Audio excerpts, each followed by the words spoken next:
কলিযুগ, অন্য কোন সাধনের দরকার নাই, কেবল শ্রবণ। ঈশ্বর সদ্য হৃদয় অবরুদ্ধতে, ভগবান তৎক্ষণাৎ হৃদয়ের মধ্যে বশীভূত হবেন যদি কেউ ভগবানের কথা বা ভাগবতের কথা শ্রবণ করে, শ্রবণ করা কথাকে আচরণ করবার অভিপ্রায় যুক্ত হয়। মনের মধ্যে যদি এই বাসনা থাকে, এই অভিলাষ থাকে। এই অভিলাষ একটা শব্দ ভজন জগতে, যেটার বিরাট একটা দাম রয়েছে। আমি সন্ন্যাসী কি আমি ব্রহ্মচারী, আমি গৃহী কি আমি ত্যাগী, আমি স্ত্রী কি আমি পুরুষ, কলিযুগে এটার কোনো দাম থাকে না। একটাই, যার ভজন অভিলাষ জন্মেছে গুরু কৃপায়, যিনি নিজের আত্মার মঙ্গল করতে চান, এই রকম ব্যক্তি, তার হরিকথা শ্রবণ একটাই সাধন। শ্রবণের ফলে স্মরণ, এবং স্মরণ করতে করতে কীর্তন। এই যার লাভ হয়েছে, আর তার দ্বিতীয় কোনো বস্তুর দরকার নাই, নাই, নাই। যদ অনুধ্যাসিনা যুক্ত্যা কর্ম গ্রন্থি নিবন্ধনম ছিন্দন্তি কবিতাস্তস্য কোন গুরুজত কথারতি। এইরকম ভগবানের কথাতে কার রুচি লাভ হবে না? যে কথা শ্রবণ করলে, যে কথা কীর্তন করলে, যে কথা নিরন্তর স্মরণ করলে, স্মরণ রূপী অসি মানে খর্গ, যদ অনুধ্যাসিনা যুক্তম কর্ম গ্রন্থি নিবন্ধনম।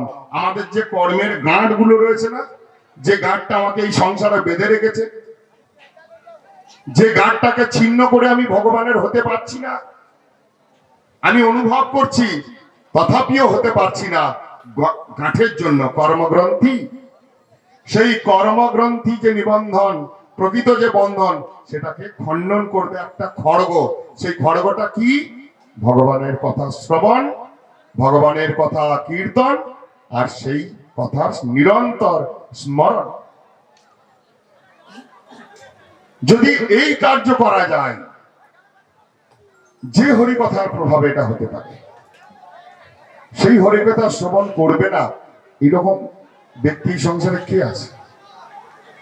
এই জন্য শাস্ত্রে বললেন, যেবা নাহি বুঝে কেহ।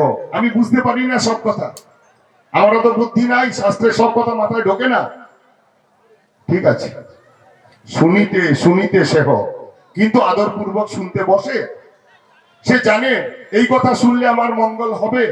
এই এত এত কথার মধ্যে কোনো একটা কথাও যদি জীবনে আমার ঢুকে যায়, আমার আচরণে এসে যায়, আমার হৃদয়, আমার চিত্ত পবিত্র হবে, আমার আত্মার মঙ্গল হবেই হবে, এই অভিপ্রায় যুক্ত হয়ে বসে।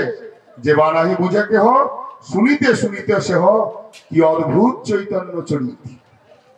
কি অদ্ভুত ভগবানের লীলা কথা, তার রূপের কথা, তার গুণের কথা, তার ভক্তের চরিত্রের কথা, তার পরিকর বৈশিষ্ট্যের কথা, এইগুলো যদি শুনতে থাকি, কৃষ্ণে উপজীবে প্রীতি, বুঝিবে রসের রীতি, শুনিলেই হয় বড়।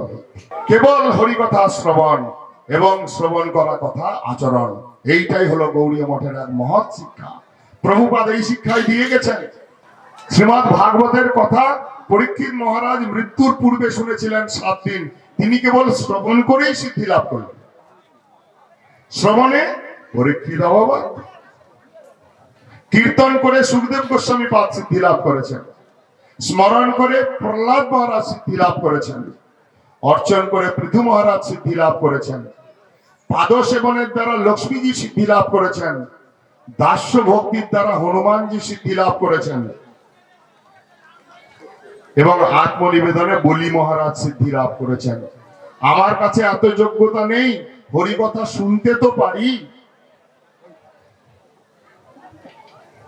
মহাপ্রভু যে 5 সাধন মুখ্যত দিয়ে গেছেন, সাধু সঙ্গ, মথুরাবাস, ভাগবত শ্রবণ, শ্রদ্ধায় শ্রী মূর্তি সেবন, আর নাম সংকীর্তন। কলিযুগের চরম সাধনের বস্তু, এর থেকে বড় অন্য কোনো সাধন নাই।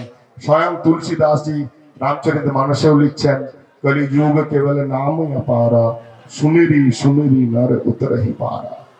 নাম বিনা কলিযুগে গতি নাহি আর, সাধু সঙ্গে কৃষ্ণ নাম এই মাত্র চাই, সংসার জীবিতে আর কোন বস্তু না।